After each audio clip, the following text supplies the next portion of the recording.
नमस्कार, मैं स्वतंत्र कुमार और आप सभी का स्वागत करता हूं आपके अपने चैनल शॉर्ट हैंड टीम पर। तो दोस्तों, आज के इस वीडियो में रामधारी सिंह गुप्ता खंड 2 के प्रतिलेखन संख्या 143 के डिक्टेशन को हम लोग लेने वाले हैं। इसे हम दो अलग अलग स्पीड में लेंगे। पहली बार में 90 की स्पीड में, तो दूसरी और आखिरी बार में इसी डिक्टेशन को हम लोग 100 की स्पीड में लेने वाले हैं। लेकिन अगर आपको ये नहीं पता है कि इसे संकेत लिपि में किस प्रकार से लिखा जा सकता है, यानी इस प्रतिलेखन के प्रत्येक शब्द की आउटलाइन क्या होगी, तो आप हमारे शॉर्ट हैंड टीम ऐप को डाउनलोड कर सकते हैं। ऐप का लिंक इसी वीडियो के ठीक नीचे डिस्क्रिप्शन बॉक्स में आपको मिल जाएगा। ऐप को डाउनलोड करके इस प्रतिलेखन के प्रत्येक शब्द की आउटलाइन को आप जान सकते हैं। तो 90 की स्पीड में आपका डिक्टेशन स्टार्ट होगा 5 सेकेंड के बाद। तब तक के लिए आप रेडी रहें। स्टार्ट। स्पीकर महोदय, मुझे बड़ी प्रसन्नता है कि आपके सौजन्य से मुझे खादी और ग्रामोद्योग के बारे में कुछ कहने का अवसर मिल रहा है। ऐसे अवसरों का मैं स्वागत करता हूं, क्योंकि मैं समझता हूं कि हमारे देश की जैसी आर्थिक व्यवस्था है और उद्योगों संबंधी जैसी रूपरेखा यहाँ सदियों से चली आ रही है, उसे देखते हुए हमारे जीवन में इन छोटे छोटे उद्योग धंधों का बहुत अधिक महत्व है।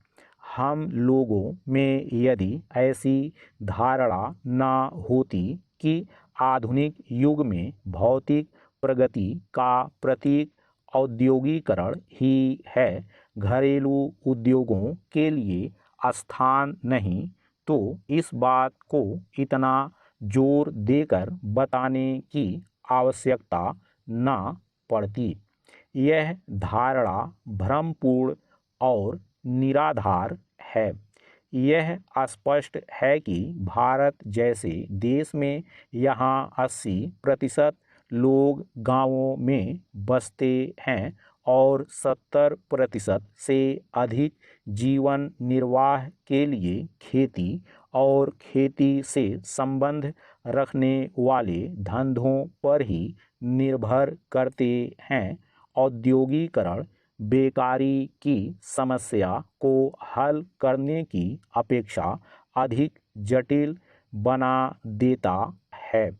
इसका प्रमाण यह है कि इस देश में औद्योगिकरण यद्यपि तेजी से किया जा रहा है और आज हम बहुत सी चीज़ों में स्वावलंबी हो चुके हैं, तो भी हमारी बेकारी की समस्या हल नहीं हुई, बल्कि बढ़ती हुई दिखती है। ऐसे देश में छोटे छोटे उद्योगों का और विशेषकर ऐसे उद्योगों का जो सरलता से घरों में और दूसरे धंधों के साथ किए जा सकते हैं, एक विशेष महत्व है।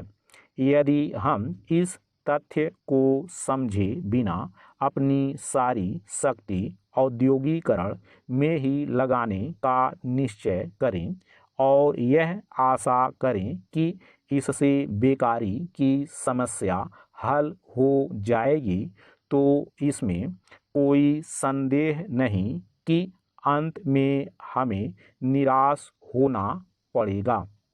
जब तक बेकारी दूर नहीं होगी, तब तक गरीबी भी दूर नहीं हो सकती, क्योंकि देश में चाहे जितना भी धन हो, वह उन्हीं लोगों में बंट सकता है जो धंधा करते हैं, न कि उन लोगों में जो बेकार हैं। और यदि कोई गरीब हैं तो वे बेकार अथवा अर्ध बेकार लोग ही हैं।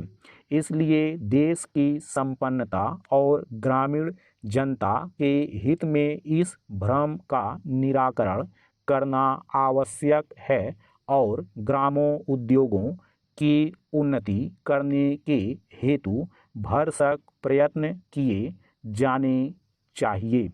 पैरा, इस दिशा में इन दिनों जो सबसे महत्वपूर्ण कदम उठाया गया है वह है भारत सरकार द्वारा खादी और ग्रामोद्योग मंडल की स्थापना। सरकार ने इस मंडल को स्थापित करके ग्रामोद्योगों के महत्व को ही स्वीकार नहीं किया बल्कि उन्हें मान्यता देकर उन उद्योगों को उन्नत करने का दायित्व अपने ऊपर लिया है।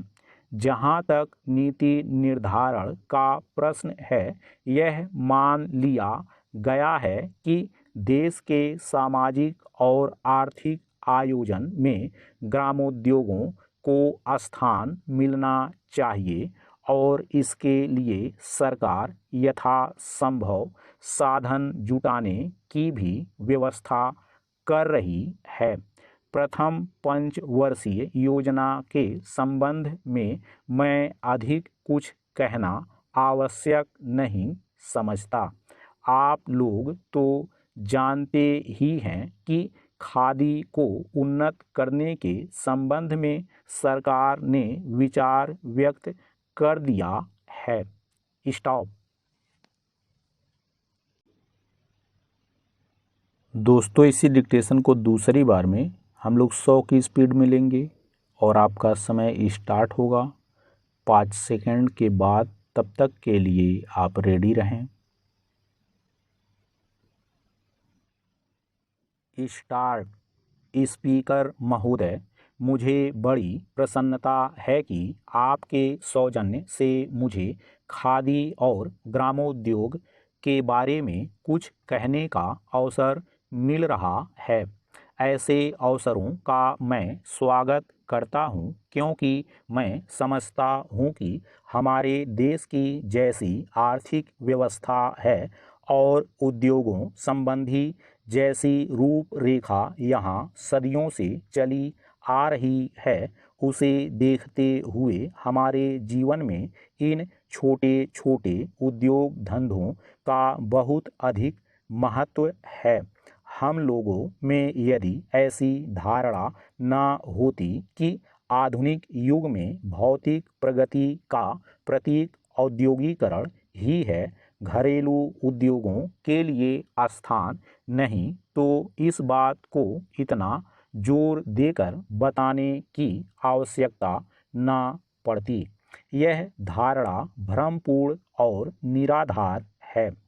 यह स्पष्ट है कि भारत जैसे देश में यहाँ 80% लोग गांवों में बसते हैं और 70% से अधिक जीवन निर्वाह के लिए खेती और खेती से संबंध रखने वाले धंधों पर ही निर्भर करते हैं। औद्योगिकरण बेकारी की समस्या को हल करने की अपेक्षा अधिक जटिल बना देता है। इसका प्रमाण यह है कि इस देश में औद्योगिकरण यद्यपि तेजी से किया जा रहा है और आज हम बहुत सी चीज़ों में स्वावलंबी हो चुके हैं, तो भी हमारी बेकारी की समस्या हल नहीं हुई बल्कि बढ़ती हुई दिखती है। ऐसे देश में छोटे छोटे उद्योगों का और विशेषकर ऐसे उद्योगों का जो सरलता से घरों में और दूसरे धंधों के साथ किए जा सकते हैं, एक विशेष महत्व है। यदि हम इस तथ्य को समझे बिना अपनी सारी शक्ति औद्योगिकरण में ही लगाने का निश्चय करें और यह आशा करें कि इससे बेकारी की समस्या हल हो जाएगी, तो इसमें कोई संदेह नहीं कि अंत में हमें निराश होना पड़ेगा। जब तक बेकारी दूर नहीं होगी तब तक गरीबी भी दूर नहीं हो सकती, क्योंकि देश में चाहे जितना भी धन हो वह उन्हीं लोगों में बंट सकता है जो धंधा करते हैं, ना कि उन लोगों में जो बेकार हैं। और यदि कोई गरीब हैं तो वे बेकार अथवा अर्ध बेकार लोग ही हैं। इसलिए देश की संपन्नता और ग्रामीण जनता के हित में इस भ्रम का निराकरण करना आवश्यक है और ग्रामोद्योगों की उन्नति करने के हेतु भरसक प्रयत्न किए जाने चाहिए। पैरा इस दिशा में इन दिनों सबसे महत्वपूर्ण कदम उठाया गया है वह है भारत सरकार द्वारा खादी और ग्रामोद्योग मंडल की स्थापना। सरकार ने इस मंडल को स्थापित करके ग्रामोद्योगों के महत्व को ही स्वीकार नहीं किया, बल्कि उन्हें मान्यता देकर उन उद्योगों को उन्नत करने का दायित्व अपने ऊपर लिया है।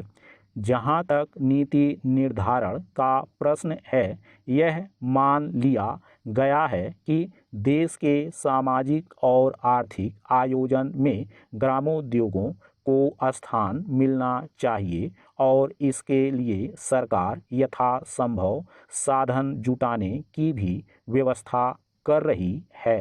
प्रथम पंचवर्षीय योजना के संबंध में मैं अधिक कुछ कहना आवश्यक नहीं समझता।